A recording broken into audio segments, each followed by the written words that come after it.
Hello everyone, welcome back to my new blog. Good morning সবাইকে। আজকে আমি সারাদিন কি করব সেটাই তোমাদের সাথে ছোট ছোট ভিডিওর মাধ্যমে শেয়ার করব। তাহলে সাথে থাকো, দেখতে থাকো। সকালটা শুরু করলাম 1 কাপ চা দিয়ে। এরপরে লেগে পড়লাম সকালে টিফিন করার জন্য। প্রথমে আটা মেখে নিচ্ছি রুটি করব বলে। রুটি বেলা কমপ্লিট, এবার এক এক করে ভেজে নেবো। কিন্তু বরমাসা এসে বললো পরোটা করো, যেহেতু সুজি করেছি তাই। জানো তো, আগে যখন রুটি করতাম রুটি কিছুতেই গোল হতো না। মা বলতো করতে থাক, ঠিক হবে।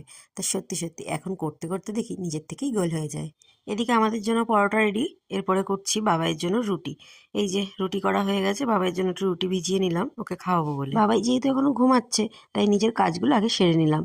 এই যে বাসন ছিল কটা, মেজে নিচ্ছি। বাসন মাজছিলাম নাকি বরফ জলে হাত ডুবিয়েছিলাম কিছুই বুঝতে পারছিলাম না। হাত দুটোর কোনো সার ছিল না। আজকে যেহেতু শনিবার তাই আর রান্নার ঝামেলাটা আমার আর নেই। আমার সকালে টিফিন তো রেডি, দিয়ে দিচ্ছি ভাইকে। ভাই যেহেতু কাজে যাবে তাই জন্য ওকে আগে দিয়ে নিচ্ছি। বাবাইয়ের বাবাও চলে গেছে কাজে, এবার যাই ছেলেটাকে তুলতে। দেখা হচ্ছে নেক্সট ভিডিওতে, টাটা।